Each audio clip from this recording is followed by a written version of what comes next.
Hola amigos de YouTube, hoy veremos los tipos de narradores o puntos de vista en una narración.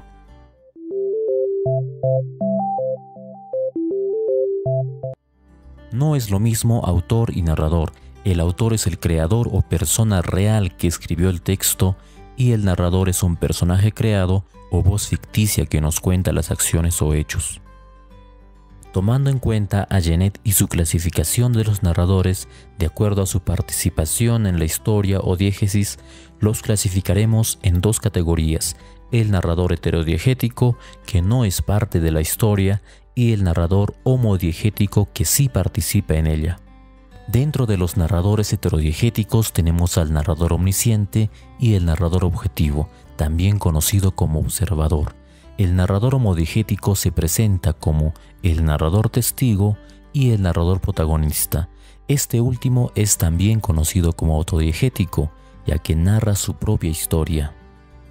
Definamos estos tipos de narradores de acuerdo a la figura. El narrador omnisciente es como un Dios que todo lo ve y todo lo sabe. Nos puede narrar desde las acciones hasta los sentimientos de los personajes. Veamos este fragmento de la Metamorfosis. Gregorio ya no comía casi nada. Solo si pasaba por casualidad al lado de la comida, tomaba un bocado para jugar con él en la boca. Lo mantenía allí horas y horas, y la mayoría de las veces acababa por escupirlo. Al principio pensó que lo que le impedía comer era la tristeza por el estado de su habitación, pero precisamente con los cambios de la habitación se reconcilió muy pronto. La asistenta, que siempre tenía mucha prisa, arrojaba simplemente en la habitación de Gregorio todo lo que de momento no servía. Se puede observar que el narrador sabe todo lo que le suceden a los personajes, incluso nos da cuenta sobre los sentimientos de Gregorio. El narrador objetivo es como una cámara que solo se encarga de registrar los hechos y describirlos. Se diferencia del narrador omnisciente, ya que en este caso no se narran sentimientos ni se juzgan a los personajes, solo se narrará fríamente el hecho. Veamos este texto de Camilo José Cela. Don Pablo extiende el periódico sobre la mesa y lee los titulares. Por encima de su hombro, Pepe procura enterarse. La señorita Elvira hace una seña al chico. Nota que el narrador solo se encarga de describir los hechos como si una cámara nos diera cuenta de lo que registra. El narrador testigo es aquel que, como vimos, sí está presente en la historia, pero no es el protagonista, sino un espectador que lo acompaña. Se encarga de narrar principalmente lo que le sucede al protagonista que él ve. Holmes pasó junto a la sirvienta y se precipitó en la sala, seguido por el rey y por mí. El mobiliario estaba esparcido en todas direcciones, con estanterías desmontadas y cajones abiertos, como si la señora los hubiera vaciado a toda prisa antes de escapar. Holmes corrió hacia el cordón de la campanilla, arrancó una tablilla corrediza y, metiendo la mano, sacó una fotografía y una carta. Notamos que la historia es ahora narrada por Watson, quien sí participa en la historia, pero el protagonista es Sherlock Holmes.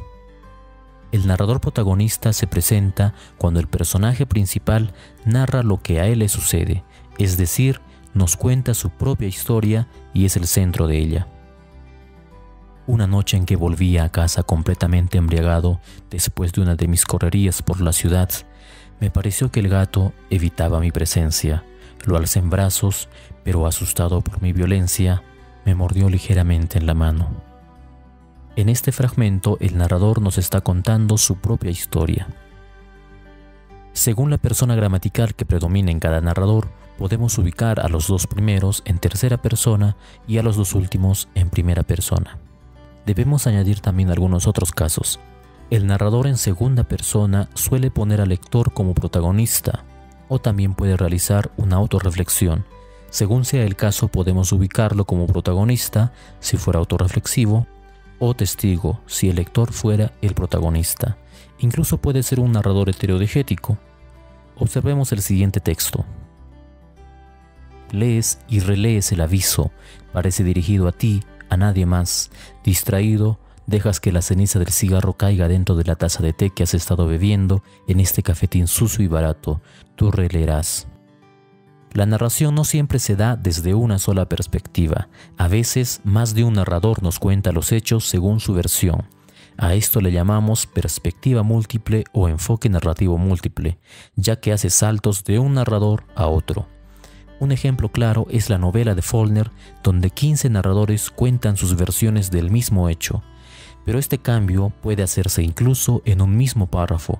Veamos el siguiente ejemplo. Todavía llevaban pantalón corto ese año.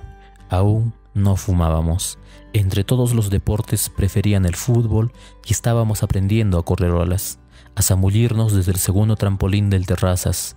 Y eran traviesos, lampiños, curiosos, muy ágiles, voraces.